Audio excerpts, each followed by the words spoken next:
Welcome to the Survivor's Guide to Finasteride. Today we're going to discuss more about finasteride and also refresh the 5 strategies you can use to minimize the side effects at the same time as optimize the benefits for your hair loss through finasteride. Think of the many hair loss sufferers who never used finasteride. Think of those who lost precious time falling for the hard sell of costly medications when they should have been taking oral finasteride. Think for a moment about that person who went ahead with a hair transplant in the mistaken belief that hair transplants are permanent. Let's face it, a hair loss management protocol or a post-hair transplant regimen that cannot rein in the progression of baldness will always fall flat on its face. If not now, in a few years' time. A lie when repeated 100 times has the power of truth. Goebbels, the Nazi propaganda minister with independent charge, if you may like, once famously said, repeat a lie several times and people will believe it. And this has become the first law of propaganda today.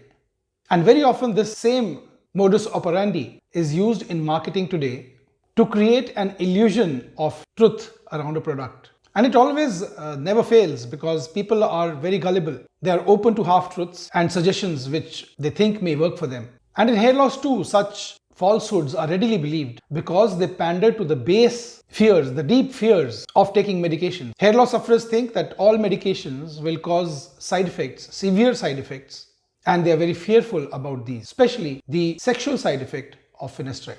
This, my friends, is the dark underbelly of modern day hair loss medication and even hair transplant practice. Gullible patients are blissfully kept unaware and milked often to the last penny till baldness is too far set in to respond now to finasteride.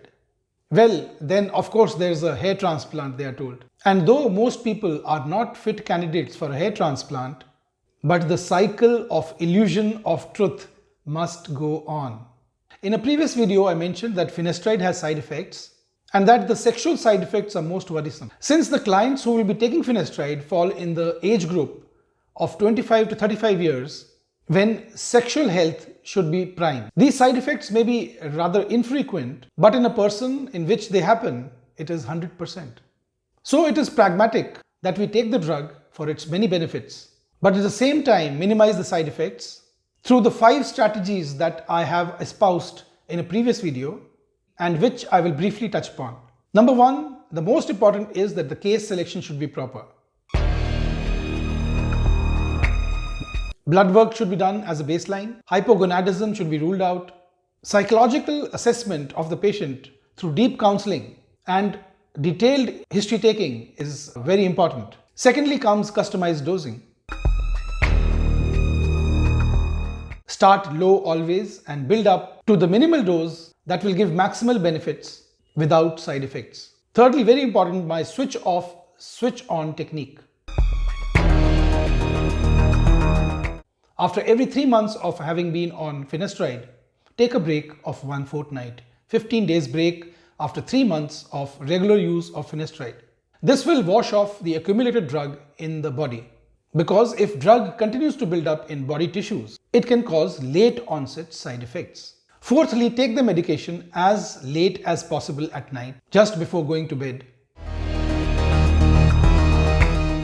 so that the drug's peak blood concentration coincides with the surge, the testosterone surge that happens early in the morning, for it to be maximally beneficial.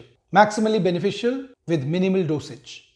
As we all know, according to the circadian rhythm, the testosterone surge occurs somewhere in the morning around 8 o'clock. So this is important to note. And lastly, in some patients, I recommend a weekend booster dose of finasteride.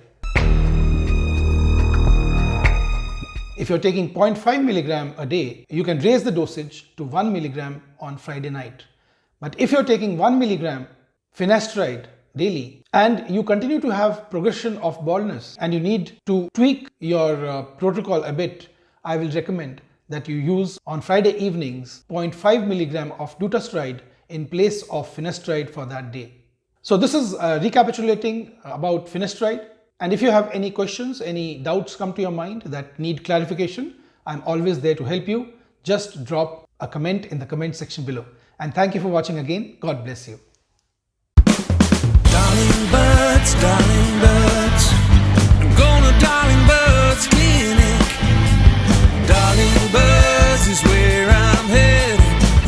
told me, son, there are no second chances. Love and war and hate transplant.